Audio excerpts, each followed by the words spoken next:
Meal kits often market themselves as an easy meal prep solution, but often disappoint with complicated, overlong recipes that aren't worth the effort. Fortunately, Home Chef knows the struggle and delivers fresh, delicious meal kits that respect your time. Home Chef delivers fresh ingredients and chef designed recipes conveniently to your doorstep to simplify your cooking experience. Users of leading meal kits have rated Home Chef number one in quality, convenience, value, taste, and recipe ease. For a limited time, Home Chef is offering my listeners 18 free meals plus free dessert for life. And of course, free shipping on your first box. Go to homechef.com/ratchet. That's homechef.com/ratchet for 18 free meals and free dessert for life. Homechef.com/ratchet. Must be an active subscriber to receive free dessert. This show is sponsored by BetterHelp. Every January brings you 365 blank pages waiting to be filled. In 2025, maybe you're ready for a plot twist, or maybe there's a part of your story you've been wanting to revise. Life isn't about resolutions that fade by February. It's about picking up the pen and becoming the author of your own life. Think of therapy as your editorial partner, helping you write new chapters and create the meaningful story you deserve to live. You listen to this podcast, so you know I am a huge fan of therapy. I think everyone should have some, even the people that don't think they need it, especially you. You need it the most. BetterHelp is fully online, making therapy affordable and convenient, serving over 5 million people worldwide.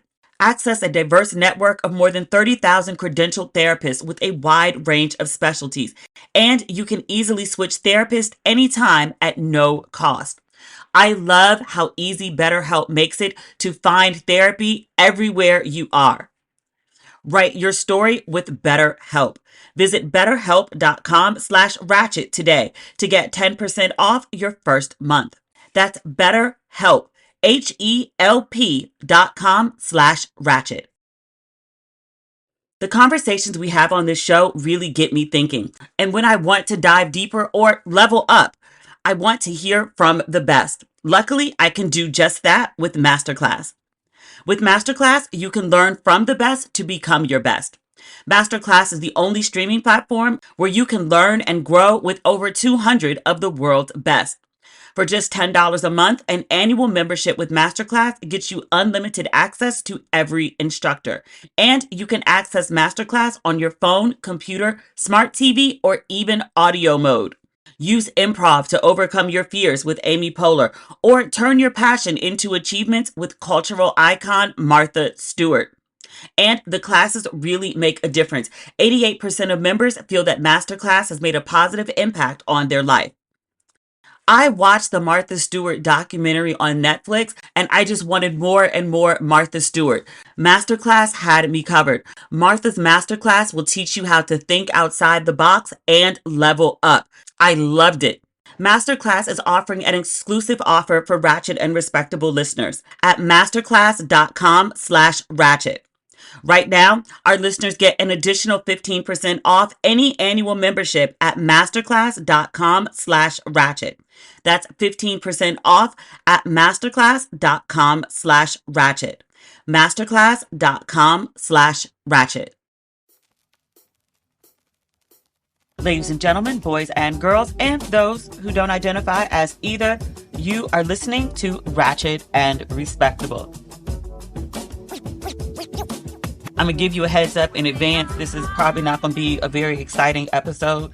I'm not in a good mood. I've been watching the LA fires on TV for the last, 3 days now. I used to live in LA. A bunch of my friends still live in LA. I have friends who are evacuated, friends whose families have lost everything. And I've just been watching these stories of people who have nothing. Words out of their own mouths. They lost everything, like the house, the car, family heirlooms, everything that they've worked their entire lives to acquire. Like their home was their trophy for saving and being a responsible adult and getting their credit score together and a place to raise their family for generations, and gone. I was talking to one of my friends. Luckily, she didn't lose her space.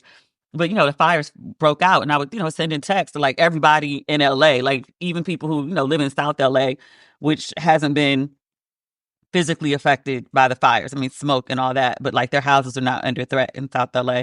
At the time of recording, like who knows? Because the fires are still burning at this point. I'm recording on Friday afternoon at 2:54, recording late in the day.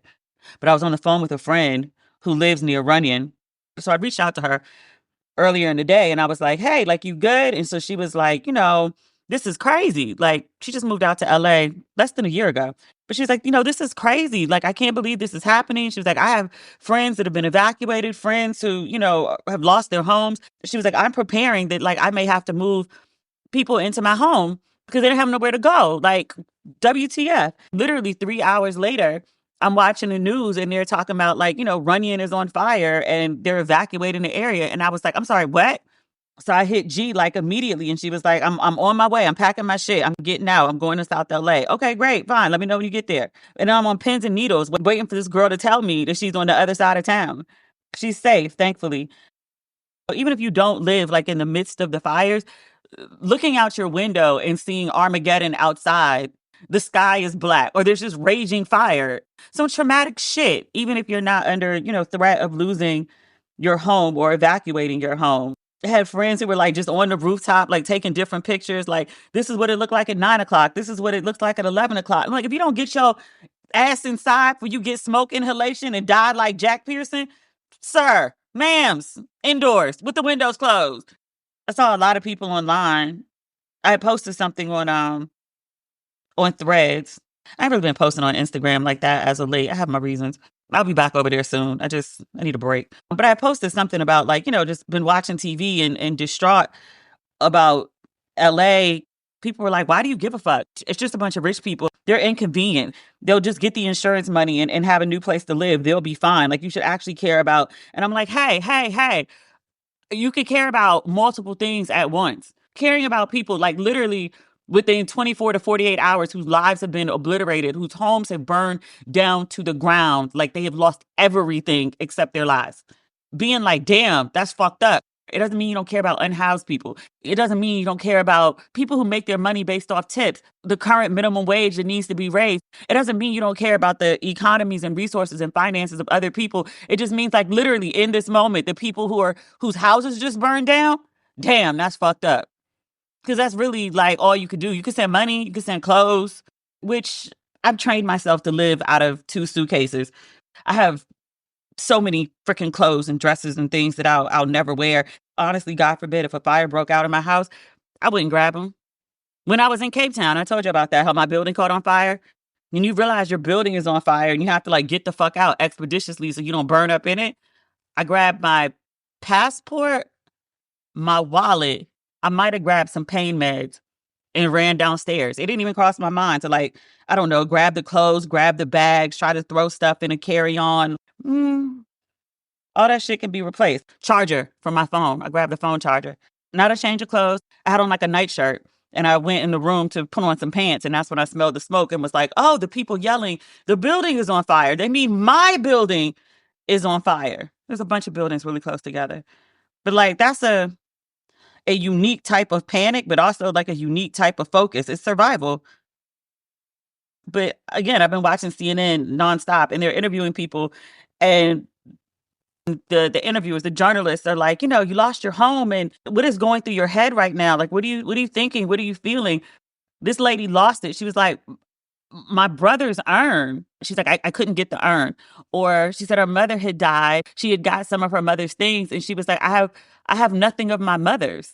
This other lady, she was standing outside her house, and it's just burnt to the ground. The doorways and the chimney, the steps leading to the house always seem to be what survives. Brick usually. They said, they were, what's going through your head? And she was like, I didn't get my children's photos. Then she said, I have a granddaughter and she's always making something for me. She's always drawing something for me. And I put it in a frame. And she said, I don't have any of the pictures that sorry, I'm like losing it. I feel absolutely awful and terrible for these people. And I get it. Everybody's doing some, eat the rich and the rich are the destruction and blah, blah, blah. There is a vast difference between somebody like Elon Musk, who has like over $400 billion, or Jeff Bezos, who has, I don't know, is it 200 billion, 300 billion? There's a vast difference between people who are not even just billionaires, but like billionaires multi times over, and then like a person with $1 million house. It's like, yes, they're good. Like, we're not going to pretend $1 million isn't a lot of money. We're not going to pretend like that's the poverty line.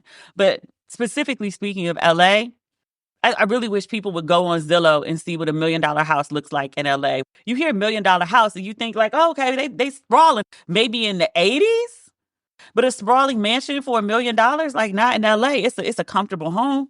I'm not familiar with real estate everywhere, but like, no, like a million is, again, like, we're not gonna pretend it's not a lot of money, but we also not gonna pretend that, like, because somebody has $1 million home that you're paying over 20 to 30 years back to the bank. It's not like most people are plunking down the whole million at once. They're paying a million plus interest, plus insurance, plus property tax over decades. I feel bad for people, man. Also, I thought it was important to note, because I think there's the idea. Remember, after the election, there was this image circulating of Black women sitting on a ledge, drinking coffee, looking unbothered, watching a city burn. And so people have been circulating that image in response to the LA wildfires. Like, this is not our fight. This is not our concern. Because they hear, Palisades and Malibu and Hollywood Hills, and they don't think of Black folk living there. And for the vast majority, for those three places, they're not. I want to bring folks' attention, since, the primary listeners to this podcast are Black people, particularly Black women. I wasn't familiar with this neighborhood, but mad Black people online have been making a bunch of noise, and they're like, hey, don't overlook us. Altadena is Black as fuck. I'm reading this on Tanika B. She wrote about this on Threads.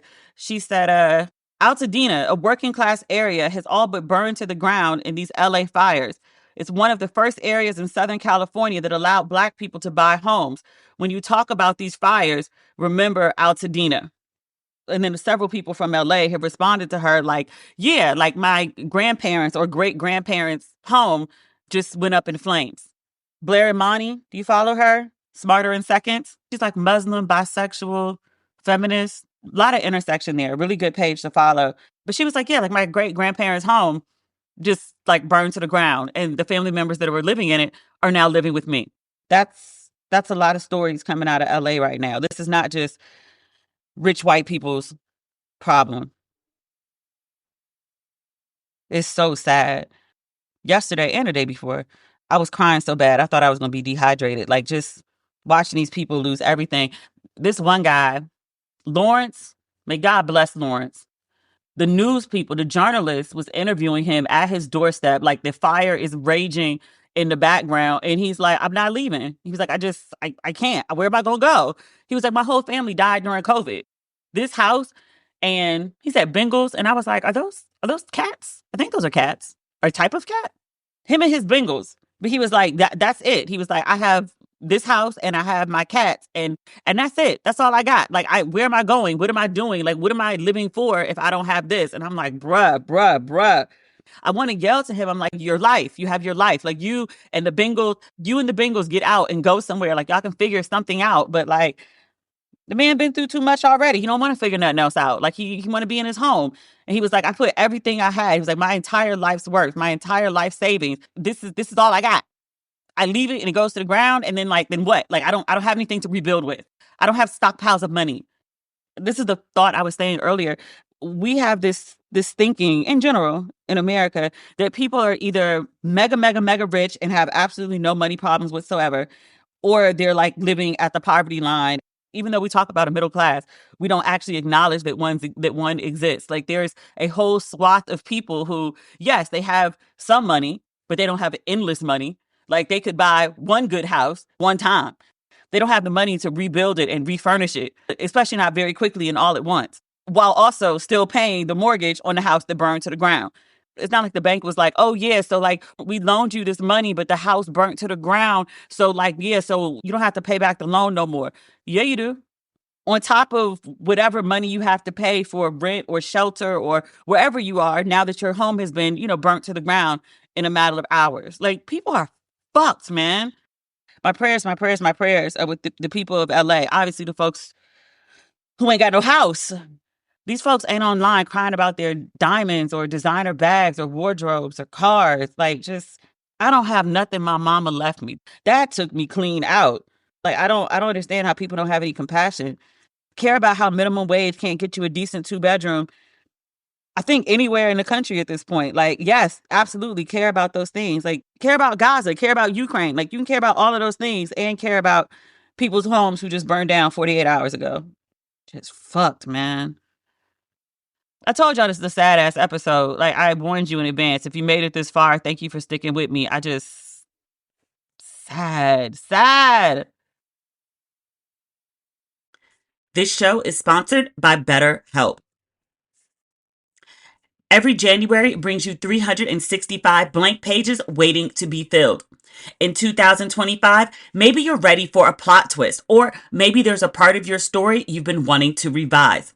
Life isn't about resolutions that fade by February. It's about picking up the pen and becoming the author of your own life. Think of therapy as your editorial partner, helping you write new chapters and create the meaningful story you deserve to live. You listen to this podcast, so you know I am a huge fan of therapy. I think everyone should have some, even the people that don't think they need it, especially you. You need it the most. BetterHelp is fully online, making therapy affordable and convenient, serving over 5 million people worldwide. Access a diverse network of more than 30,000 credentialed therapists with a wide range of specialties. And you can easily switch therapists anytime at no cost. I love how easy BetterHelp makes it to find therapy everywhere you are. Write your story with BetterHelp. Visit betterhelp.com/ratchet today to get 10% off your first month. That's BetterHelp, HELP.com/ratchet. Going online unprotected is like leaving your door unlocked when you leave the house. Maybe you trust some of your neighbors, but what about the creepy guy down the block? What about delivery drivers and random strangers? Do you trust all of them? Well, with ExpressVPN, you can stay safe online without having to trust any random strangers. Every time you connect to an unencrypted network in cafes, hotels, airports, your online data is not secure. Any hacker on the same network can gain access and steal your personal data, passwords, bank logins, credit card details, and more. And it doesn't take much technical knowledge to hack someone. Just some cheap hardware and a smart 12-year-old could do it. ExpressVPN stops hackers from stealing your data by creating a secure encrypted tunnel between your device and the internet.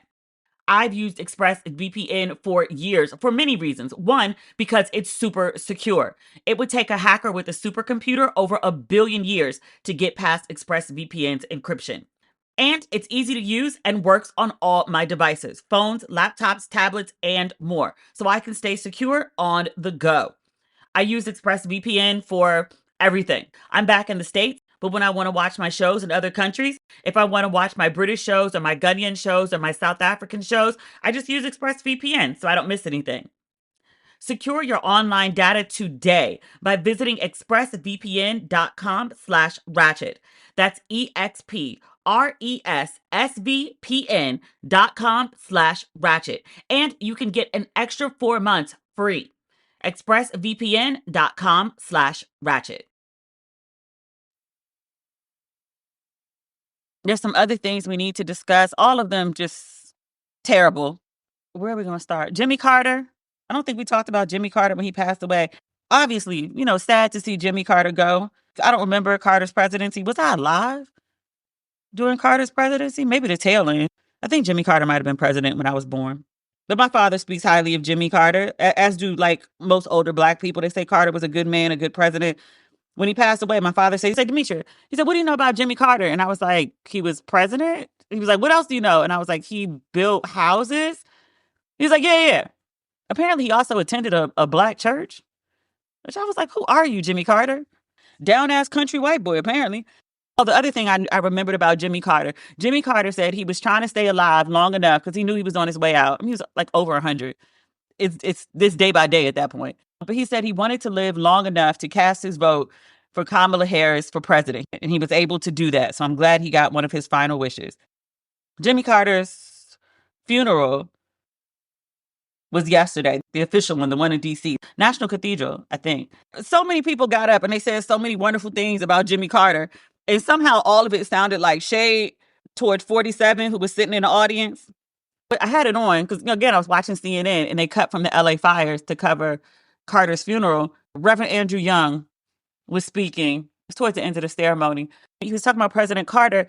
He said he'd known him since they were like very, very young. He said something like, I'm paraphrasing, he was a compassionate man. He was a caring man, especially towards women and children. And that's when I like perked up. But everything else he said after that, and he was like, he was an honorable man. He was not a convicted felon. He was loyal and faithful to his wife. Like, he didn't lie. He didn't cheat. His entire inner circle didn't end up in jail. No one accused him of rape or sexual abuse. Things that are all true, but also things that, don't apply to the incoming president, who, as of this morning, is officially a convicted felon. I've been calling him a felon the whole time. I was like, you were found guilty of 34 felonies. But apparently that is not what actually makes you convicted. The sentencing is what makes you convicted. So he was sentenced this morning, even though he's not serving any jail time and also not paying a fine. And I was like, so it's like just the GP? So we could just officially call him convicted felon and he can't sue anybody about it? He doesn't care. That man don't give a shit about reputation or ethics, morals, the presentation or pretending of decency. He don't give a shit about that. All he gives a shit about is freedom and not paying. So you were found guilty and now you've been sentenced to nothing. Who else do you know that been convicted of 34 felonies and ain't serving a day of jail? Like, not a day. I read that each of the felonies he was convicted for, he could have served 4 years and up to $5,000 fine. And I was like, 34 of them, 34.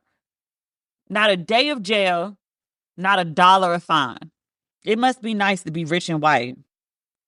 I take the rich. I'm good on the white. But damn, they got some privileges, don't they? Michelle Obama didn't show up at the funeral. There's a seating order. And she would have ended up sitting next to Trump. She don't like Trump at all. She throws that man under the bus. Remember, it used to be like, when they go low, we go high. And then Trump stayed on his bullshit. And Michelle was finally like, when they go low, we go to hell. Remember her speech at the DNC that should have been set to ether? She dragged the fuck out that man. He deserved it. Because I wasn't really paying attention to the funeral. And I finally looked up when Reverend Andrew Young was being full shady palm tree. And I was like, Minister, Reverend, Dr. Sir, do your thing. God won't judge. You told the truth. If telling the truth about Jimmy Carter is shady towards Donald Trump, that's a problem. But Michelle Obama, I thought it was great. She was in Hawaii. It's freezing in D.C. with snow on the ground. It is the funeral of Jimmy Carter, who was a beloved president, who was a beloved and likable man. I don't believe she had any sort of shady intent toward Jimmy Carter. But she was not sitting next to Trump. That just was not going to happen. So the news reported, they said she has an undisclosed schedule conflict in Hawaii and could not attend the funeral. I.e., I'm on the beach. I'm taking a spa day. I'm taking my braids out. Whatever she had to do that day, even if it was nothing, it was more important to do that than to sit next to Trump at the funeral, which I don't blame her. The Bushes came in. They didn't even speak to Trump. Bush came in. His greeting toward Obama, he gave him a tummy tap. He was sad Michelle wasn't there. That man was at his own father's funeral and walked away from his wife to give Michelle some candy. He always got a little something for his girl. He don't show up empty-handed. GW be treating Michelle like Jessica treat Niecy. Jessica always coming in with some flowers, some smiles. Jessica don't be coming in the house empty-handed too often. Last I saw Niecy Nash, she had posted online. She'd been up crying all night. There was a threat of evacuation near her home as well. And she said that she and Jess, they had their go bags packed in case they need to get out expeditiously. Didn't they get married in the backyard of the house during COVID? Yes, Coleman Domingo was the officiant. Laura Bush didn't speak to Trump or that wife Trump did speak to what's his former vice president, Pence? Pence actually spoke to him, and I was like, bruh, that man left you to be lynched. Set you up to be lynched, in fact. And you gonna shake his hand? Why? Why? Mrs. Pence didn't get up or speak. And I was like, good for her. The man tried to kill your goddamn husband, the father of your children. Why would you be speaking to him? Kamala came in, graceful as ever, dignified as ever, looking presidential. Didn't we almost have it all? Hey, I'm Ryan Reynolds. Recently, I asked Mint Mobile's legal team if big wireless companies are allowed to raise prices due to inflation. They said yes. And then when I asked if raising prices technically violates those onerous 2-year contracts, they said, what the f*** are you talking about, you insane Hollywood ass f- So to recap, we're cutting the price of Mint Unlimited from $30 a month to just $15 a month. Give it a try at mintmobile.com/switch. $45 upfront payment equivalent to $15 per month. New customers on first 3-month plan only. Taxes and fees extra. Speed slower above 40 gigabytes. See details. Be honest. When's the last time you had a homemade meal? We get it. Between meetings, workout classes, and the kids' after-school sports, who's got time to cook? That's where HelloFresh comes in. No matter how busy you get, HelloFresh has everything you need to get an easy, home-cooked meal on the table. With flavor-packed recipes like Parmesan herb-crusted salmon, you'll be filling your kitchen with the cozy aromas of a homemade meal in no time. So go ahead, try HelloFresh. It's homemade, made easy. Learn more at HelloFresh.com.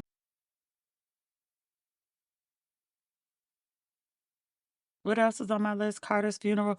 Oh, this story. I was going to talk to y'all about the church apology. I saw a clip. It's viral. I'm sure you've seen it. Young lady, black woman. Where am I reading this? Let's do Word in Black. Oh, I didn't realize this was official live stream. I thought it was a video that was released.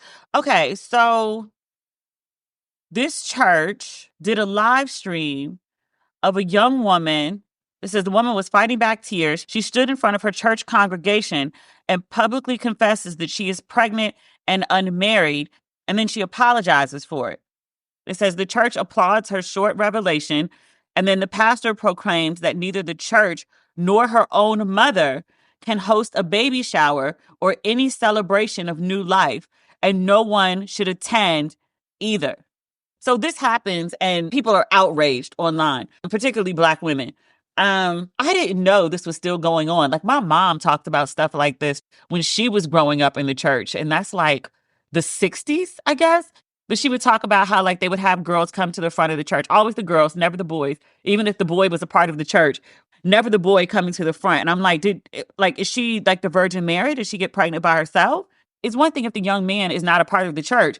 The father of the child is sitting up in the church. If we're going to do these like, Serena Joy type shaming ceremonies, like shouldn't his little can't pull out ass be up there too? The pastor is Reverend Terry Jackson. He's a pastor of a church in Hampton, Virginia. So people saw this and they were outraged. Like many people were like, I personally, me, myself, and I will throw a baby shower for this young woman. Like, help me raise money. We will put together a registry. I will distribute it. Like, we're going to do something to support this young girl who's being publicly shamed for being pregnant and then also can't have a baby shower. I'm like, where's all the stuff she needs for this baby supposed to come from? And there are people who are like, well, she should have thought about that before she got pregnant. Okay, yes. And didn't. So everybody's pro-life until it actually comes to like taking care of the baby. Pro-birth, really, is what they are. So you don't believe in abortion. People swear up and down they don't believe in premarital sex, yet everybody's having it. Like, okay. But then like, this baby happened, and then we gonna punish the baby? Be like, well, we gotta punish the mother. But the baby's needs don't get met. So then what? Like, okay, you punish the mother. You've given her some sort of like, scarlet letter. The mother is impacted for sure. She's shamed. She's treated like shit. The virtue signaling of it all sends a message to other people like, don't be like this woman or else you'll be treated like her. Okay, but like the baby, who actually cares what the baby needs? So you got this suffering, downtrodden mother without the community or the supplies that she needs to raise this baby. But do the baby's needs get met? Like how is the baby cared for? Nobody gives a fuck about that. Just you remind this girl that she ain't shit for having sex. But the man is fine. I hate people. I hate people. People are rallying behind this young girl, this young woman, 19 years old. She's grown. barely, but grown nonetheless. People are very upset about him. Like, we must do something. We must support. We must help. We must rally. Like, sis, stay where you at. We riding at dawn. We coming for you. Her mama, her name is D Miles. She posted on Facebook, basically, we don't want your help. She says, everyone who's concerned, like, thank you. Literally, I'm going to read what she said. To everyone that's concerned, we greatly appreciate it. However, I do want you to know that you all are interrupting my peace. Mama ma'am, wasn't nobody asking about you. We was asking about your daughter. Way to center yourself, ma'am. She says, I want you all to know that you are interrupting my peace and it's causing more damage than good. You are showing up, disrupting my church, my beliefs, and disrespecting my pastor. It's not about you. It's about the 19-year-old. You ain't the 19-year-old. You the mama. We were not forced or manipulated to stand before the congregation. The way the girl was crying up there would say otherwise. But okay. She said, my daughter willingly approached the congregation and was welcomed and embraced with open arms. Was she? She said, I stand on what I've been taught and I'm raising my daughter to do the same. Ma'am, your daughter's 19. And I'll be the first to say, like, you're not done parenting at 19. I'm in my mid 40s. I'm still being parented. And I thank them for it most of the time. Actually, currently, I'm living in their house. I thank them for it all of the time right now, 24/7, because this is where I lay my head. But the woman says she stands with her pastor. I was like, what kind of brainwashing, cult behavior, indoctrination is this bullshit here? This man is shaming the fuck out your daughter, treating her like pure D shit, not even addressing the man that got the girl pregnant. And you gonna side with that nigga? Yeah, I just called a pastor a nigga and don't feel bad about it at all. We'll do it again on a bullhorn.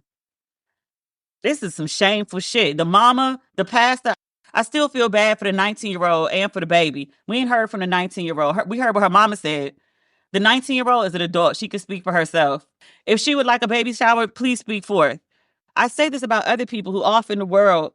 I say it about Megan. I'm going to repeat it as often as I need to. And I say it as much for Megan as I do for people who are who might be in situations that are similar to Megan, but it's also a bit of virtue signaling. I want people who have situations such as hers to know that there are people that still give a fuck, even if you're in a bad situation. So when I say, like, Megan girl, like, if things ain't right, come on home. We left the light on. I want people in other situations to know there are other people out there, not just me, but other people out there. Like, you might be in a fucked up situation. You got someplace to go. There's somebody who's willing to help you. Somebody has left the light on. Find that person. I say that specifically to this 19-year-old at the center of this story, but also to other women who might be in her situation. Your mama, I don't know what the hell she doing. There are people in the world who are willing, enthusiastically, unbegrudgingly, who desire to, who want to help you.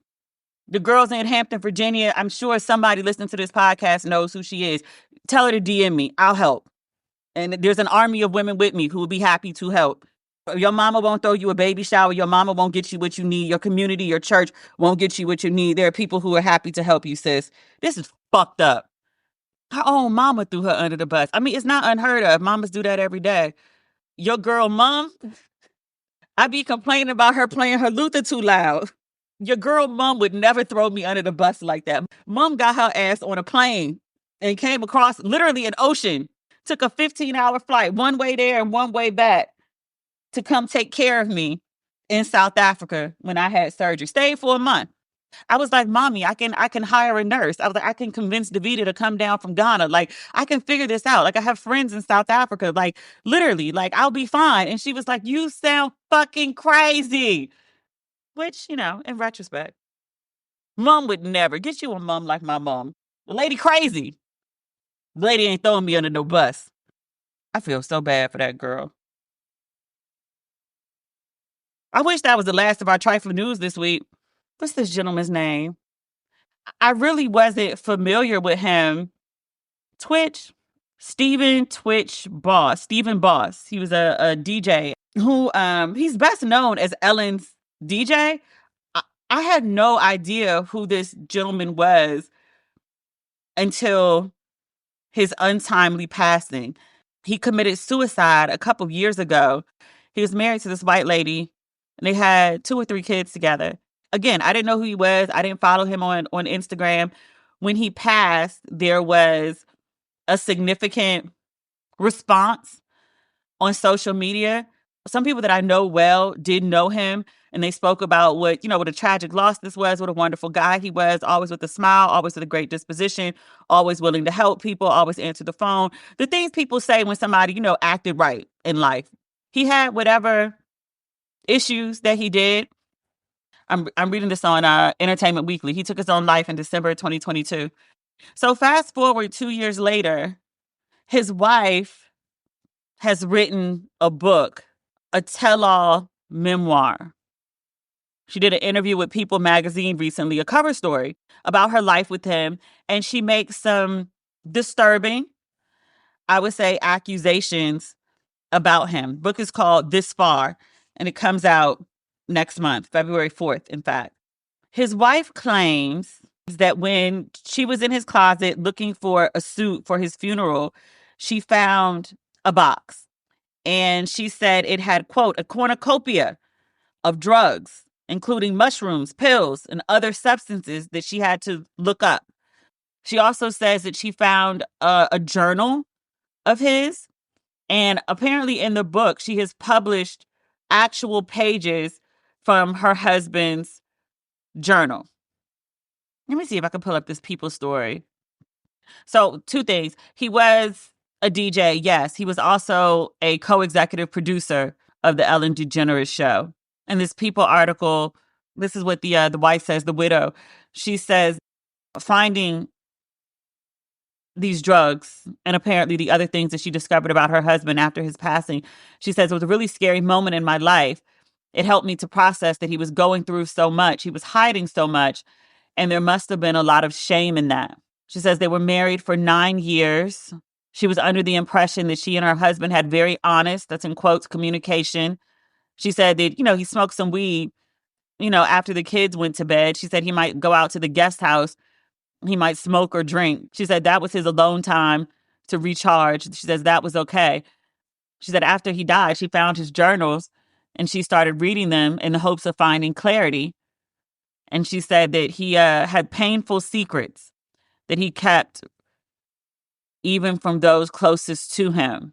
She alludes, that's the word that People uses, alludes that he was sexually abused by a male figure during his childhood. He said that he kept those things from her, from other people, because he didn't want other people to take on his pain. She also went back and read some of the books that he was reading. It sounds like he's similar to me. He highlights and underlines and scribbles in the margins. And she says that the things that he was highlighting and lining, quote, really gave me a better perspective of where he was in life and the types of things he was struggling with. It did have me feel a lot of empathy toward him and sadness for all the pain that he was holding. She says that she's sharing his struggles in the aftermath of his death. She said, quote, in hopes of saving even just one person who's been struggling in silence. She says, quote, you realize he went through a lot as a child and never faced it. It's hard to think that he never opened up to someone and wanted to face it, to get through on the other side. I really hope people dealing with the same thing will help themselves out of the shadows and know you're going to be okay. And she says shortly before his death, he was acting withdrawn, showering less frequently, smoking morning and night. And he acknowledged to her that he was going through a low period. She said, but he was very careful about his wording. I'm reading, confirmed, they had 3 kids, currently 16, 8, and 5. And she does acknowledge, she said there was a dichotomy between he had a very extroverted public persona, and then he could be introverted at home. And she said, I love that he was such a great performer. And she said, but I also loved that when he would come home, he felt safe enough to be himself. She said, I was with him for so long. That's how he'd been the entire relationship. I was like, it's a beautiful thing that he can be both. She says, in retrospect, she realizes he had 2 very different personalities that were increasingly battling one another. I want to say about the same thing that I said when we talked last week or earlier this week about Patty telling Luther's business. if I tell you something in confidence, if I didn't tell you to go tell other people, especially not to go tell the public about it when I pass, don't go telling my business. I didn't tell the public my business because I didn't want the public to know my business. Talking about what's in his journal is bad enough. Actually publishing pages from his journal is reprehensible. I understand the desire to read the journal. You want to know what was going on in his head. Like he's committed suicide. Like clearly there are signs that you missed that something was going on, or signs that you downplayed. You didn't understand the magnitude, or I understand that. But I was like, to go and publish it. I understand the desire to write a book. I don't know what her finances are like. I don't know what his finances are like. I don't know what's left behind to care for their 3 children. She might need the money. Understand the desire to write a book. A grieving widow. Here's how our family, which I think 2 years out really ain't enough time, just as someone who's been around families of someone who's committed suicide. Like, it takes a lot longer than 2 years to process. I understand talking about your experiences, your confusion, but to actually talk about what's in it, things that he didn't share publicly, things that he didn't share with you when he was alive, things that he didn't share apparently with his own family, because his family is pissed at this woman for putting this information out there. His mother went off the other day in a statement. I'll try to find it and read that part to you too, because the family is not on board with this bullshit. Unlike Patty, who I think was just, speaking free and not really thinking about it, I actually do kind of feel this was malicious from her. There may be some anger, understandable anger. Folks not going to like what I'm about to say next.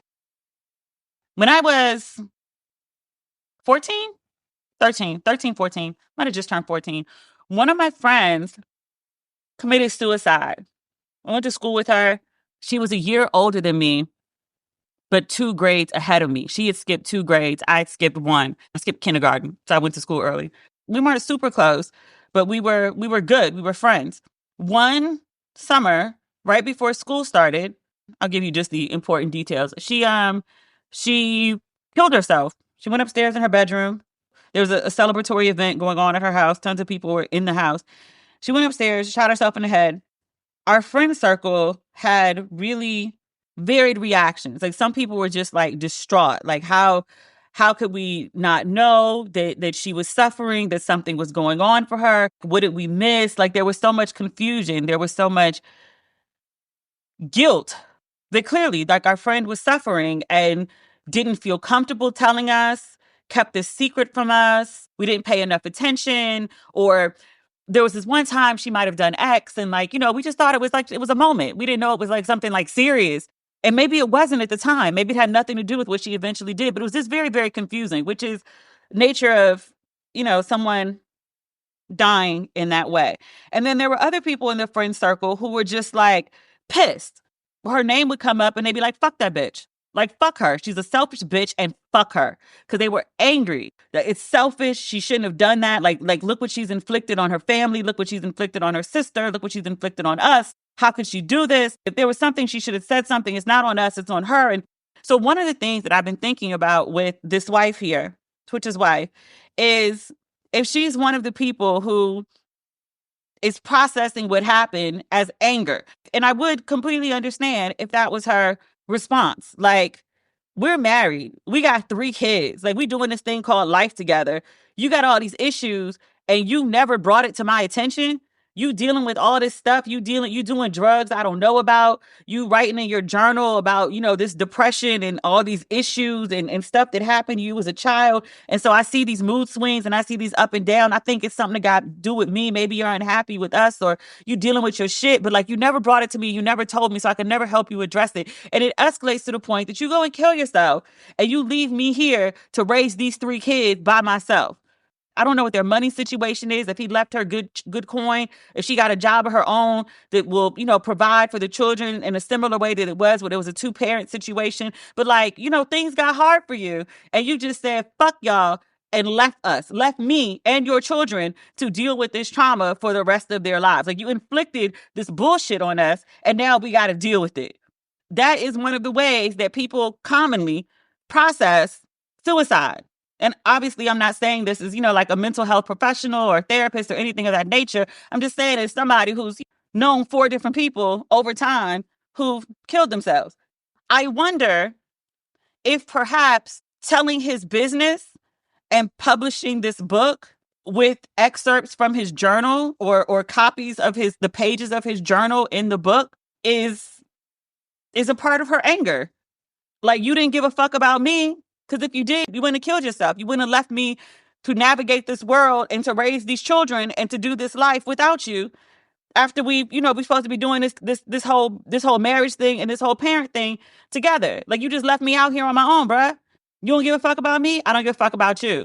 It is a way of processing. I'm not saying it's the right way. I'm not saying it's the correct way. I'm saying, like, I see how we could get here in a pretty direct A to Z without a lot of meandering. Like, yeah, I get it. And in no way, again, am I trying to defend this woman. Like, I think what she's done is wrong to put his business out there. But like, if she is angry, which I would be, I didn't process any of the four of those situations that way. But I completely understand. Like, my friend was like, fuck that bitch. I was like, no, don't say that. Don't say that. And like, she was like, fuck her. Like, she done traumatized all of us with this bullshit. And it's like, okay, way to make it about you. But also, like, truth is, yeah, she did traumatize us with all that shit. To this day, it's been 31 years since that happened. I still think about her once every 2 weeks. Every time I hear a Jodeci song. Jodeci was her favorite group. Like everybody else, loved Devontae. I be on the other side of the world and I think about her. Like, standing on the beach in Bali. I was at some beach club watching the sunset. I'd gone down to the water just to, take in the waves and the moment and be like, this is great. This is like fucking living. And I had no intention of thinking about her. She just popped in my head. And I wish she had been able to hold on to see moments like this. Maybe we wouldn't even be friends. I'm not in contact with any of the women from that particular friend circle from high school. I still have the same best friend from when I was, 12, 13, who also went to school with us. She was there for two of the suicides. They both happened about a month apart at the same school. It was a really small school at that, like maybe 150 people. Sorry, I'm all over the place. People are villainizing the wife, and they're like, you're supposed to, guard your husband's secrets. And, people are like, see, this is what you get for marrying a white girl. They ain't got no boundaries and they'll tell all your business. They're not going to protect your legacy. Let's see. Many of his friends and family have spoken out about the wife publishing this book. Slamming the memoir is what Entertainment Weekly calls it. So one of the friends, this is Courtney Ann Platt, she says, I haven't said a word in 2 years. The 2 years is when Twitch died. And she said, but here I go. I know just from that part, she's Black. The here I go. She says she was there the day that Twitch and his wife got engaged. He says later when they got married, and she slammed the book and the press, the People article, as, quote, by far the most tacky, classless, opportunistic act I have ever seen in my life. And she goes on to say, she said, to attend his funeral, we all had to sign some weird NDA. I'm still trying to make sense of that. Like, why do you need an NDA for the funeral? She didn't want people to talk to the press about the funeral. Like, what happened at the funeral? I mean, these folks signed NDA, so they can't say, but I'm like, I'm really curious, like, what happened at the funeral? This same person, Platt, goes on to say that the wife treated Twitch's mother, quote, like garbage this entire time. Platt continues, she says the wife was so concerned with them, quote, not to share anything or ruin his name, as if that was on anyone's mind in the first place. And here you go and write a book with all the dirty laundry, smearing his name and attempting to dim the bright, loyal, loving light that was your husband, my friend. She says publishing a book, shamelessly sharing the pages. She's referring to the journal. She says, what a joke. Yes, he took his own life, which is a fact all of us can't fathom. And he was clearly having mental health issues, hurting so deeply. And this is your example of empathy, of your love. The smear campaign for a buck is absolutely not what he would have ever wanted, no matter how bad he was hurting. You're a living, breathing bulldozer. Stick to your own demons. Shame on you. Shame on your money-hungry team. Let my friend rest in peace, not your PR. And then Twitch's brother, Dre Rose, he shared Platt's post on his Instagram stories with the caption, no lies told. Entertainment Weekly reached out to the wife after Platt and the brother posted about it, and she declined to comment. What did his mama say? This is on the root. The mother is Connie Boss Alexander. She says, quote, "Our family is absolutely appalled by the misleading and hurtful claims made about my son. The recent publications spreading untruths about Stephen have crossed every line of decency. As his mother, I will not let these accusations go unanswered. We will not stand by while his name and legacy are tarnished. He doesn't deserve this. The kids don't deserve this." She continues. I'm not reading you the whole thing. She says, "Our family will ensure his name and memory are protected, and we are committed to defending his honor." Let me also say this. I mean, maybe there's more in the book than what's being reported. They may have an advanced copy of the book. I don't know. The family seems to be responding to what was in this People article. I just read like the highlights of the People article. Maybe I don't know. I'm jaded. Him doing drugs. I mean, she already said she knew her husband smoked weed, but then she said she found this box and he has like, more drugs in it. Okay. I don't find that to be extraordinarily shameful or scandalous. He did shrooms. Like, didn't they live in LA? Everybody does shrooms. Did he live in DC? Because everybody does them here too.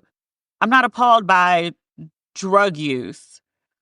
She said mushrooms, pills, and quote, other substances I had to look up in my phone.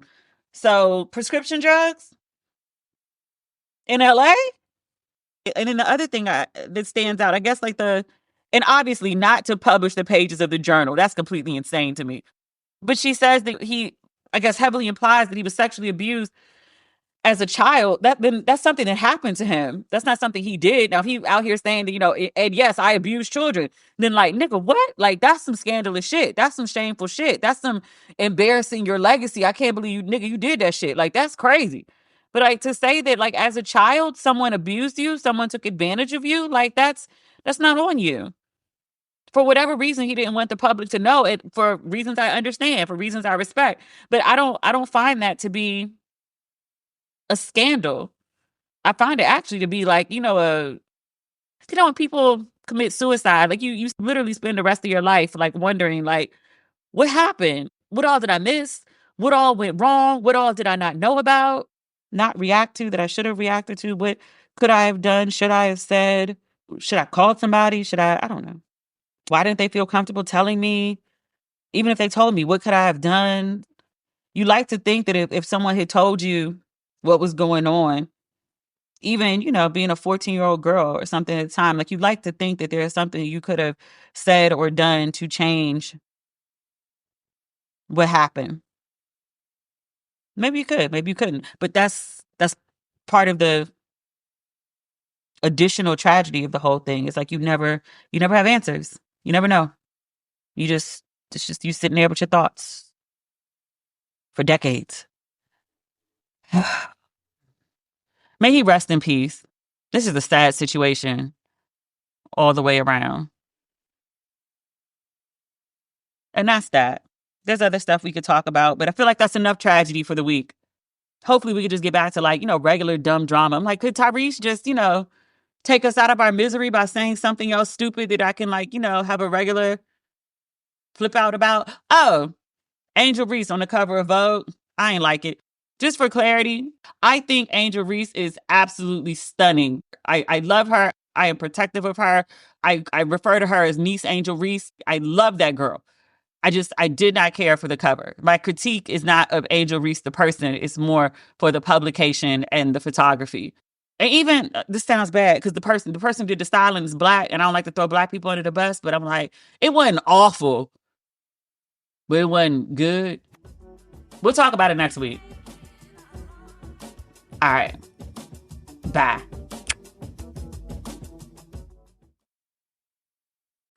This show is sponsored by BetterHelp.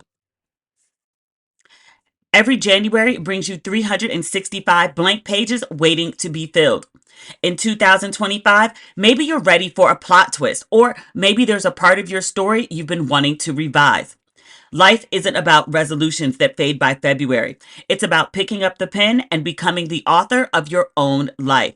Think of therapy as your editorial partner, helping you write new chapters and create the meaningful story you deserve to live.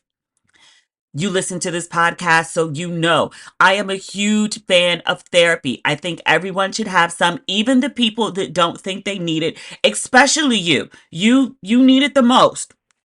BetterHelp is fully online, making therapy affordable and convenient, serving over 5 million people worldwide. Access a diverse network of more than 30,000 credentialed therapists with a wide range of specialties. And you can easily switch therapists anytime at no cost. I love how easy BetterHelp makes it to find therapy everywhere you are. Write your story with BetterHelp. Visit betterhelp.com/ratchet today to get 10% off your first month. That's BetterHelp, HELP.com/ratchet.